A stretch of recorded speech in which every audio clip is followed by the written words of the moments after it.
Custo de vida, emprego e desemprego, cesta básica, tarifas públicas, salário mínimo. Agora, na Brasil Atual, a análise do Diese.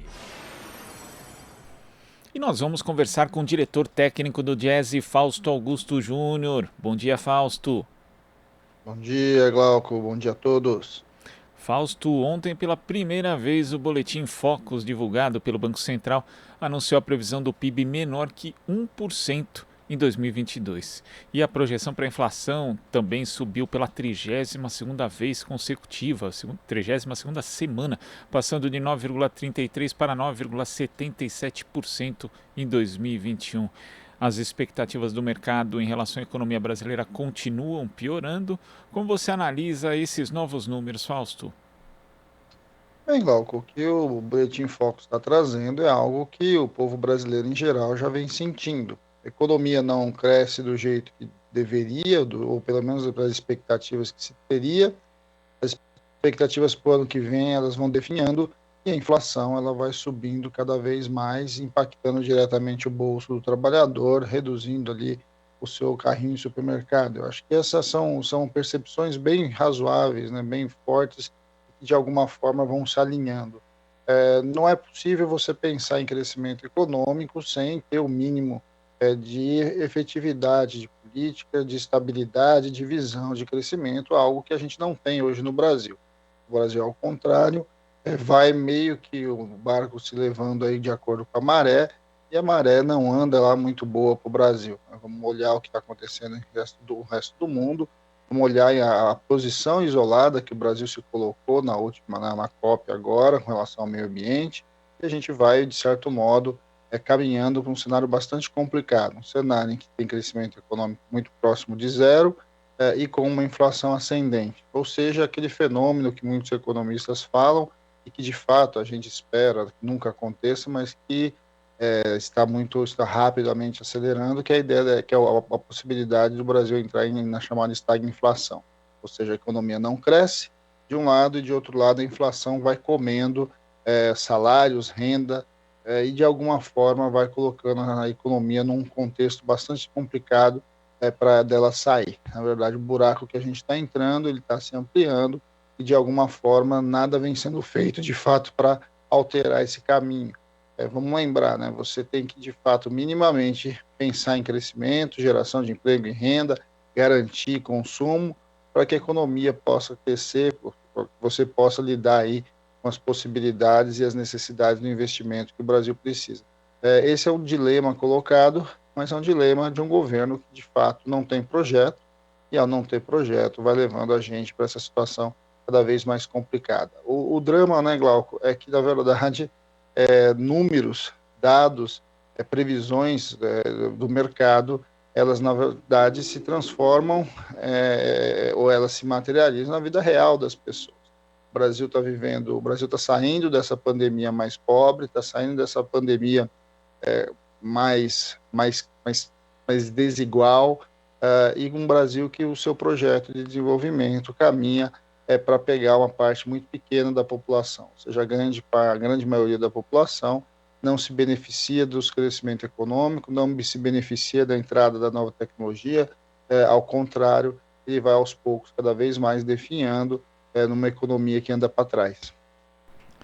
E além desses dados, né, quando você fala em estagflação, Fausto, a prévia do PIB, o Índice de Atividade Econômica, também divulgado ontem, registrou queda de 0,27% em setembro, indicando a retração no terceiro trimestre de 0,14%, né, como já é uma retração depois de um trimestre anterior que também houve retração, a sucessão de duas quedas em 2 trimestres seguidos já poderia caracterizar uma recessão técnica, né? O que vai ser confirmado ou não pelos dados do IBGE que vão ser divulgados no dia 2 de dezembro, mas nós já temos de fato uma recessão às nossas portas. E o mais impressionante, Fausto, é que o Banco Central continua nessa trajetória de alta de juros, sendo que isso já se mostrou ineficaz no combate à inflação. Então a gente tem uma combinação muito ruim no cenário econômico, também com as ações e inações do governo, Fausto.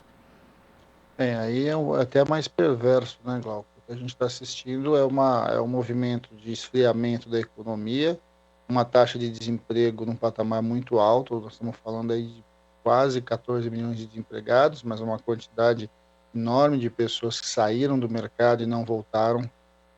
Ao mesmo tempo, a gente vai vendo uma transferência real da renda que vai saindo tanto dos mais pobres quanto dos setores produtivos para o setor financeiro. O aumento da taxa de juros vai corroendo também as contas públicas, vai atacando, de certo modo, o orçamento, e os recursos públicos também vão diminuindo para lidar com a crise que está colocada. A gente vai caminhando para aquele cenário lá de tempestade perfeita, em que tudo, de certo modo, vai ficando ruim. Você vai ter uma economia andando de lado, você vai ter uma inflação em elevação, e você vai ter um aumento maior de gastos financeiros, vis-à-vis um orçamento que começa a encolher. E ele começa a encolher porque, se a economia não cresce, o Estado também tende a arrecadar menos. Preciso, é fundamental que se inverta essa roda. Não é possível você continuar numa roda que ela vai te jogando cada vez mais para baixo, e que as expectativas dos atores econômicos diversos, na verdade, vai o tempo todo freando isso. O que você tem, de fato, é um processo agora em que, se o Estado brasileiro não adentrar num projeto muito claro de desenvolvimento, a gente pode passar mais uma década, de novo, né, com crescimento baixo, com corrosão da inflação e com piora das condições de vida da população em geral. Eu acho que esse é o grande debate que nós vamos assistir ano que vem, de alguma forma, com os diversos candidatos aí à presidência apresentando os projetos diversos de desenvolvimento que vai ser colocado em votação. Isso pode, e a gente espera, que altere a trajetória que nós estamos vivendo. O atual governo, basicamente, nós já sabemos para onde vai. É uma ideia de que o mercado vai resolvendo tudo, e que o Estado não tem que intervir ou intervir o mínimo possível. Só que, além de tudo isso, é o Estado, né, um governo que carrega a instabilidade consigo, que não apresenta claramente um projeto de desenvolvimento para o Brasil, e, ao contrário, ele vai se desalinhando das grandes pautas globais. No momento, vamos lembrar, nós estamos num momento aí de retomada pós-pandemia, que ainda nem se chegou direito, que tudo vai mudar. Na verdade, tudo está mudando e que muitas coisas estão se reposicionando no cenário global. É um dos piores momentos que a gente tem para ter um governo que simplesmente não sabe para onde vai. E impressionante, Fausto, que quando a gente vê a manifestação de autoridades como o ministro da Economia, Paulo Guedes, parece que é uma realidade paralela, né? Ontem em Dubai, por exemplo, ele afirmou que o Brasil está crescendo acima da média mundial. Vou até citar as aspas certas aqui do Paulo Guedes, Fausto. Ele disse o seguinte: o Brasil foi uma das economias que menos caíram, voltaram mais rápido, criaram mais empregos e estamos crescendo também acima da média mundial. Isso graças à orientação do nosso presidente de não deixar nenhum brasileiro para trás durante a pandemia. Sendo que no ano passado o PIB brasileiro registrou queda de 4,1%, foi o 21º melhor desempenho do ranking de 50 países elaborado pela Austin Rating. Isso, né, se a gente considerar, Fausto, que a base anterior já era deprimida. Em 2021 a OCDE estimou um crescimento de 5,2%, enquanto a média mundial é 5,7%, e de acordo com a OIT também a situação do Brasil hoje, no que diz respeito a empregos, é pior do que a média mundial. Então é difícil saber onde que Paulo Guedes consegue arranjar esses dados que ele nunca cita, obviamente, que justifiquem isso, e obviamente os investidores estrangeiros em Dubai não são idiotas, eles vão verificar que os dados da economia brasileira não convidam ninguém a investir aqui. Então preocupa também essa realidade paralela do ministro da Economia e o fato que ele também já mencionou de que inflação é problema do Banco Central, né? Então a equipe econômica na prática não toma nenhuma medida para conter a inflação que está corroendo o poder de compra dos brasileiros, Fausto. Glauco, vamos lembrar que deixar para trás o atual governo deixou mais de 610 mil pessoas que foram levadas aí, né, faleceram ao longo da pandemia.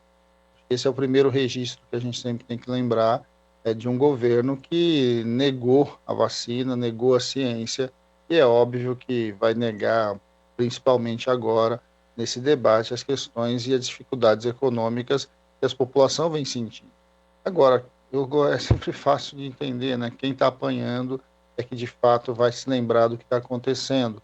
E é isso que a gente está vendo. O conjunto da população brasileira hoje está mais empobrecida, está com mais dificuldade para garantir minimamente a sua alimentação. Vamos lembrar que metade da população brasileira vive algum grau de insegurança alimentar, mais de 20 milhões de pessoas hoje passam fome no Brasil, e que de alguma forma o cenário que está posto está bem longe aí de ser resolvido, bem longe de ser equacionado. Ao contrário, na visão, claro, do atual ministro, talvez as coisas estejam dando certo, porque é um grupo aí que está ganhando muito dinheiro, um país que vai cada vez mais concentrando renda, cada vez mais avançando para dentro de um mercado de luxo, mas deixando a grande maioria da população brasileira à margem de todo esse processo. Vamos lembrar que esse é um grupo que hoje coloca os seus recursos nos paraísos fiscais, que ganham com a alta taxa de juros, mas que na prática o Brasil vai ficando cada vez mais pobre, o Brasil vai ficando cada vez mais desigual, o Brasil vai ficando cada vez mais injusto. Acho que esse é um debate que precisa ser feito, um debate que vai estar colocado certamente no ano que vem, mas que de alguma forma a realidade é a realidade. A realidade não é a ficção que muitas vezes o governo tenta construir, ou a realidade não é uma fake news de rede social. A realidade, ela se impõe e as pessoas sabem porque as pessoas estão sofrendo. Eu acho que esse é o nosso principal argumento quando a gente debate as questões econômicas. A economia não é só dado, não é só número, não é só previsão de banco. A economia é a vida real das pessoas que têm dificuldade de arrumar o seu emprego, de alimentar os seus filhos, de minimamente garantir o pagamento das suas contas. Vamos lembrar que a conta de luz vem subindo e um conjunto bastante importante de famílias vem tendo dificuldades, inclusive, para manter a energia na sua casa. O botijão de gás já ultrapassou a base dos R$100. Famílias hoje estão substituindo o botijão de gás por lenha para poder cozinhar, e que muitas vezes se quer ter o que colocar nas suas panelas. Eu acho que essa é a realidade dura que o Brasil vem vivendo, e que aí não adianta, né? O governo pode falar bem o que quiser, mas a realidade está se impondo e as pessoas já perceberam que o atual governo está bem longe de se importar com os mais pobres. Fausto, muito obrigado pela sua participação aqui no Jornal Brasil Atual e até a próxima. Até a próxima, Glauco. Bom dia a todos novamente. Bom dia. Conversamos aqui com o diretor técnico do Diese, Fausto Augusto Júnior. Você está ouvindo Jornal Brasil Atual. As notícias que os outros não dão.